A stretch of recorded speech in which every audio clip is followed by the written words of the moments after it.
J'avais fait il y a quelques semaines une vidéo sur les conseils pour les étudiants et étudiantes et cette vidéo avait pas mal plu, du coup je me suis dit que j'allais faire cette vidéo pour le milieu professionnel. Je rappelle avant de démarrer cette vidéo qu'on a besoin de vos dons pour la cagnotte Woman Up. Donc c'est l'événement conférence qui aura lieu du 18 au 19 mai pour parler du milieu professionnel, des femmes dans le milieu professionnel mais pas que. On a plus que jamais besoin de vos dons et c'est vraiment important. Si il n'y a pas assez d'argent, on ne peut juste tout simplement pas faire l'événement. Je vous mets aussi en barre d'infos les vidéos qui expliquent un peu plus le concept. Et sur ce, du coup, on démarre avec 5 conseils pour démarrer dans la vie pro. Parlez de ses faiblesses et parlez de vous. On a tendance à pas vouloir trop parler de nos faiblesses parce qu'on en a peut-être un peu honte et qu'on n'est pas très à l'aise et on aurait l'impression que ça peut nous porter préjudice. Le fait est que vous avez forcément des faiblesses, des points faibles, des choses que vous n'arrivez pas à bien faire. Déjà d'une, la première étape évidemment c'est d'en avoir conscience. Donc ça je vous conseille vraiment de prendre de la distance sur vous et de vous dire ok c'est quoi qui me met inconfortable, c'est quoi où j'ai souvent des conflits ou du stress par exemple. Essayez de vous poser la question de ok pourquoi j'ai ce stress là, pourquoi est-ce que j'ai eu cette contrariété là à ce moment là, essayez de comprendre et du coup d'en dégager en fait un espèce de point faible. Généralement ces points faibles c'est le travail en équipe, la communication, avoir respecté une timeline. Moi personnellement j'ai beaucoup de mal à poser des questions. Je vais assister à une réunion et je ne vais pas poser de questions. En fait je dis poser de questions mais c'est même faire une remarque ou quoi en fait. J'ai du mal à intervenir face à quelqu'un qui m'explique ce qu'il est en train de faire. Et souvent en fait l'interprétation que les personnes autour font c'est que j'en ai rien à faire. Pour éviter en fait cette mauvaise interprétation, il est du coup plus intéressant de prévenir les gens, notamment par exemple votre supérieur hiérarchique ou des personnes qui sont dans la réunion ou quoi.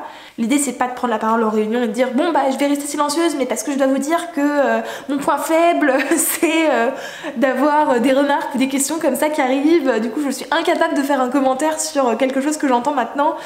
Non, il s'agit pas de ça, il s'agit en fait de prévenir une potentielle malinterprétation. En vrai, la seule chose qui compte, c'est que les personnes qui ont un certain contrôle hiérarchique sur vous, en fait, ne prennent pas de décision ou ne vous mettent pas dans une situation stressante, genre par exemple faire, je sais pas, un rendez-vous de mise au point pour savoir pourquoi est-ce que vous ne parlez jamais, parce que la dernière fois, Jean-François il a fait une présentation et il a trouvé que vous aviez l'air de pas vous y intéresser et du coup, c'est vrai que c'est un peu embêtant, nanana. Voilà, ça c'est typiquement le genre de choses qu'on n'a pas envie de vivre, surtout quand c'est en plus une faiblesse personnelle qu'on sait.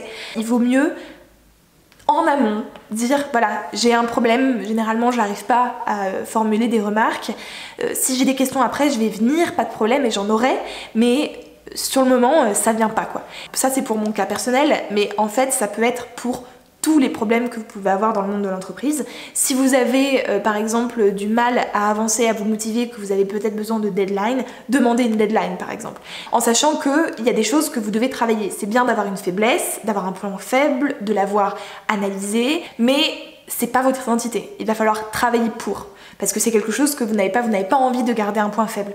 À partir du moment où vous l'avez dit, dans l'immédiat, vous le partager avec quelqu'un ou une personne en fait que par exemple vous n'avez pas envie de décevoir ou voilà c'est une personne clé, c'est à vous de savoir, c'est compliqué, il faudrait avoir la situation de chacun et chacune pour vraiment dire ah c'est cette personne que tu dois aller voir mais généralement vous le sentez et vous savez que c'est à cette personne là que vous devez dire votre faiblesse, voilà. Dans le même genre, il faut prendre conscience de nos besoins et de nos attentes. Je donnais l'exemple tout à l'heure, je parlais de la deadline, mais c'est pas tout, mais généralement il y a beaucoup de personnes qui ont besoin en fait d'avoir une deadline pour savoir exactement combien de temps ils disposent pour effectuer une certaine tâche. Mais généralement dans la communication, parfois on n'est pas assez précis. Par exemple, quelqu'un qui vous dit « il faudrait que ce dossier soit fini rapidement », on n'a pas tous la même interprétation de ce que c'est rapidement. Pour moi, rapidement, ça veut dire en un jour. Voilà. Alors que pour d'autres, rapidement, ça veut dire une semaine. Et en vrai, le plus important, c'est surtout de dire « Attends, tu me dis que le dossier doit être fini rapidement, est-ce que tu peux me donner une date? Quand ?» Et là, la personne généralement vous répond quoi. Voilà. Si elle vous donne pas de date, c'est que c'est pas rapide, c'est que ça nécessite rien. Donc ça c'était pour passer pour la deadline, mais en vrai on a tous un peu des besoins différents dans le travail. Il y a des personnes qui vont avoir besoin de plus d'autonomie, plus d'indépendance, d'autres plus de cadre. Certaines personnes vont avoir besoin d'avoir des actions détaillées, ce qui est quand même une faiblesse aussi. En vrai, avoir besoin qu'on décortique chaque action, c'est quelque chose qui peut pas être demandé systématiquement. Donc en vrai c'est plutôt une faiblesse, mais pareil, ça fait partie de vos besoins, vous pouvez apprendre à le faire vous-même, mais dans l'immédiat, ça peut être bien en fait de demander à quelqu'un, notamment la personne qui vous donne les consignes. D'autres personnes par exemple ont besoin de validation, ont besoin qu'on leur dise oui c'est bien ce que tu as fait, oui je suis satisfaite de ton travail, et ça c'est pareil, c'est des choses qu'il faut demander parce que tout le monde n'a pas la même façon de fonctionner, tout le monde n'a pas les mêmes besoins, et généralement on fonctionne en miroir, c'est-à-dire que votre supérieur hiérarchique ou la personne qui vous coordonne, elle va généralement vous coordonner comme elle aimerait qu'on le coordonne. Moi par exemple, je suis quelqu'un qui a besoin de deadline mais d'autonomie aussi, et quand je manage quelqu'un notamment en colo par exemple, j'ai tendance à lui laisser beaucoup d'autonomie alors qu'il y a des animateurs qui ont vraiment besoin d'avoir des consignes claires et pas juste de leur dire vas-y t'inquiète ta carte blanche, vas-y éclate-toi. Voilà. Vous gagnerez de toute façon plus de temps à dire exactement quels sont vos besoins et de pas attendre en fait que quelqu'un vous remue ou que ça arrive au conflit ou à quelque chose de plus stressant. Bref, le mot c'est anticipation, communication. En parlant de communication, il faut impérativement communiquer. Vous allez, si vous êtes en entreprise, en fait, il y a de fortes chances que vous travaillez avec des collègues et que vous collaboriez, en tout cas qu'il y a une collaboration qui se mette en place. Et là, il faut vraiment communiquer. Déjà, la première chose, le premier vecteur de communication, il faut impérativement communiquer sur l'avancement de votre travail. Ne communiquez pas seulement quand vous avez terminé. Ah bah là, j'en suis à là, et j'ai pas encore fini. Le problème, c'est que si vous ne communiquez pas sur l'avancée de votre travail, les personnes, pour elles, dans leur tête, c'est que vous n'avez pas encore commencé. Pour les personnes, généralement, l'interprétation c'est « Oh, il fait rien !» Alors que non. Non, ça se trouve, vous êtes depuis une semaine et cette tâche nécessite une semaine de développement. Mais pour les personnes, si elles n'ont pas de nouvelles de ça, elles l'interprètent très souvent, et même de façon pas forcément consciente, comme hey, « il fait rien !» Envoyer des emails pour poser des questions, ou juste aussi dire bon là dans 2 jours c'est bon j'aurai fini, ça peut permettre de faire redescendre la pression, surtout dans une collaboration avec une deadline qui approche. Là pour le coup c'est vraiment important de bien dire ok, vous inquiétez pas, c'est fini dans 2 jours. J'en profite au niveau des vecteurs de communication. Utilisez les outils qui sont mis à votre disposition. Bon, le premier, c'est le mail. J'ai des collègues en fait qui arrivent pas à envoyer des mails, ils arrivent pas, ça bloque quoi. En parlant de mail, petite astuce technique. Quand vous envoyez un mail, vous avez la possibilité de mettre des personnes en copie. Les personnes en copie, c'est un peu votre assurance. C'est-à-dire c'est aussi, par exemple, ça peut être aussi une façon de communiquer sur l'avancement de votre travail. C'est-à-dire que vous posez une question à un collègue, vous mettez votre coordinateur de projet en copie. Comme ça, lui, il reçoit le mail et il voit en fait que vous êtes en train de travailler sur ce travail-là, qu'il y a un avancement. Et ensuite, quand vous recevez un mail avec des personnes en copie, s'il vous plaît, utilisez la fonctionnalité répondre à tous et toutes. Sauf si vous avez une réponse personnelle à donner, ou là vous vous dites non, en fait je vais dire quelque chose que les autres n'ont pas besoin d'entendre, j'aurais tendance là à vous dire est-ce que si vous voulez que personne ne voit cet email, est-ce que vous êtes sûr de vouloir l'envoyer du coup? Donc tout ça pour dire que un mail avec des personnes en copie, il faut inclure les personnes en copie dans la réponse. Il y a bien sûr le téléphone professionnel, et enfin l'oral. Il faut communiquer à l'oral, c'est extrêmement important, donc allez voir les gens, allez leur parler, mais c'est aussi très important qu'en fait les gens vous voient, et généralement la communication se fait beaucoup mieux. Généralement une communication par mail, par message ou n'importe quoi, ça manque de body language si vous voulez, de langage corporel en français, ça se dit comme ça. Bref, moi j'ai du mal à utiliser les emojis en mail, ça m'arrive vraiment quand je veux appuyer une émotion. Donc vraiment privilégier l'oral quoi. Si les personnes sont sur le même, par exemple sur le même étage, il vaut mieux aller les voir. Voilà. En sachant que envoyer un mail à une personne qui est à 2 portes de vous, ça peut être mal interprété aussi, faut quand même le savoir. Dites oui systématiquement quand on vous propose de prendre la parole. Typiquement, on vous propose de faire une présentation de quelque chose, on vous propose d'aller à une conférence et de faire une présentation, on vous propose d'animer une réunion ou quoi, dites oui. Ayez vraiment cet automatisme-là. Si vous écoutez votre petite voix qui vous dit « rien fait », bah vraiment, si tu fais ça, tu vas te ridiculiser, t'as rien à dire, vous allez dire non à chaque fois. Or, la communication, c'est vraiment le point central, je pense, vraiment de la vie en entreprise. Donc dites oui, ayez en fait une réponse automatique qui dit oui à chaque fois qu'on vous donne un espace de parole. Prenez-le. 4e conseil, utilisez les temps informels.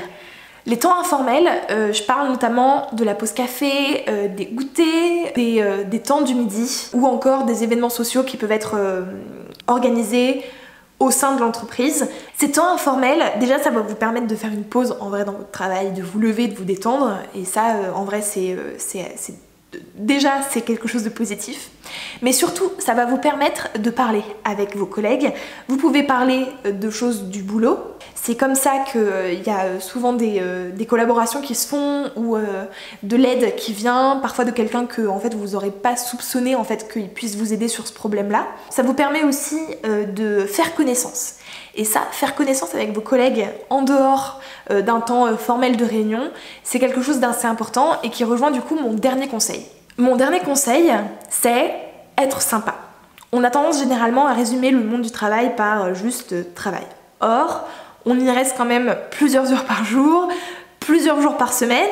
C'est énorme. En vrai, on y passe la quasi-totalité de notre temps notre temps actif. On a quand même tout intérêt à investir un peu dans les relations sociales au boulot.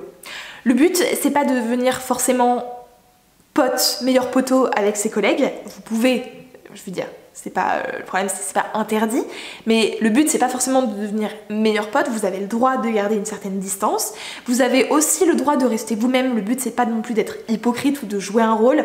Je pense que c'est important déjà d'une de prendre conscience de soi-même, donc de l'image qu'on renvoie. Et moi je sais que quand je suis au repos, j'ai pas forcément un visage très ouvert. Quand je suis en écoute, j'ai pas forcément un regard qui transcende sur le fait que je suis en train d'écouter. Tout est une histoire d'interprétation, on est bien d'accord. Mais en fait, vos collègues, ils vont interpréter votre langage corporel, votre expression faciale, et ils vont en tirer des conclusions. Et si ces conclusions sont plutôt négatives, vous allez potentiellement avoir une image de quelqu'un de pas très sympathique. Donc moi, mon conseil là-dessus, notamment quand on est nouvelle dans une entreprise et qu'on doit s'intégrer, c'est de forcer un petit peu le curseur de la sympathie. Alors entre guillemets, en gros c'est tous les codes auxquels les personnes se réfèrent en fait pour savoir si une personne est sympathique. Donc typiquement tout ce qui est politesse, que j'appuie vraiment, je fais vraiment un effort pour dire bonjour et pour m'assurer en fait que les personnes autour de moi ne se sentent pas mal parce que j'aurais dit quelque chose ou quoi. Il faut être très précautionneux et je pense que c'est vraiment important d'être quelqu'un de sympathique au travail. Notamment parce que je pense et je crois au fait que quand on est sympathique, on obtient plus de choses. Bien sûr que ça arrive de tomber sur des gens malveillants, mais en règle générale, si vous êtes quelqu'un de sympa, de gentil, d'empathique, qui aide, qui rend service, concrètement, les gens ils savent qu'ils peuvent vous faire confiance, etc. Et du coup, ils sont bienveillants, encore plus bienveillants avec vous qu'ils ne le seraient avec quelqu'un par exemple qui fait pas forcément d'efforts, par exemple qui ferme la porte. Moi c'est un truc, on laisse la porte ouverte en fait de notre bureau pour signifier qu'on est là. À la limite on la ferme quand vraiment on est en train de faire quelque chose qui nécessite concentration.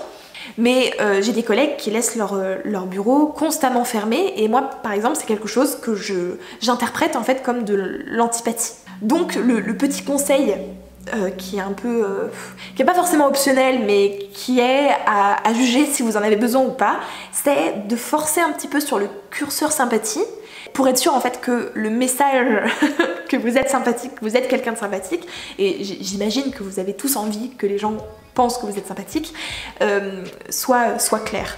Je vais m'arrêter là pour ces conseils. J'espère que ça vous aura aidé, que ça vous inspirera et ça vous motivera pour le monde professionnel.